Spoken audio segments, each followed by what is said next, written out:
अस्सलाम वालेकुम। SM news के साथ मैं हूं अहमद नदीम। खबरों का सिलसिला बढ़ाते हुए खबर शामिल करते हैं टंडवाला से।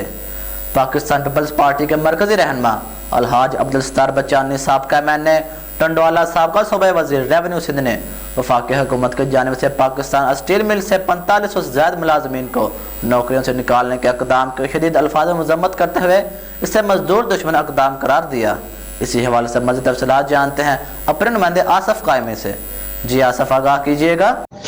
टंडोलिया पाकिस्तान पीपल्स पार्टी के मरकजी रहनुमा अलहाज अब्दुल सत्तार बच्चानी साबिक MNA टंडोलिया ने वफाकी हुकूमत की जानिब से पाकिस्तान स्टील मिल से 4500 से ज़ायद मुलाजमीन को नौकरियों से निकालने के इक़दाम की शदीद अल्फाज में मज़म्मत करते हुए कहा है कि मौजूदा नाहिल और नालायक सेलेक्टेड हुकूमत का ये इक़दाम 4500 से ज़ायद ख़ानदानों का माशी कत्ल आम है।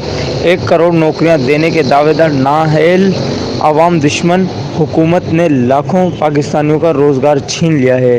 Pakistan people party steel mill के बरतरफ मुलाजमीन की जद्दोजहद में अमली तौर पर इनके साथ खड़ी होगी।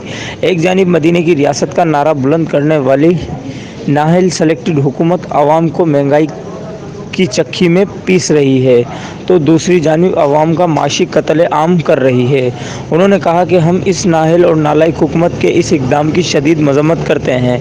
हुकूमत फौरी तौर पर स्टील मिल मुलाजमीन को नौकरियों से बरतरफ करने का फैसला वापस ले। स्टील मिल को माशी तौर पर खुशहाल बनाने के लिए फौरी तौर पर पैकेज का ऐलान करके मिल को चलाने के लिए इक़दाम किए जाएँ। बहुत शुक्रिया आसफ, तफसीलात से आगाह करने के लिए।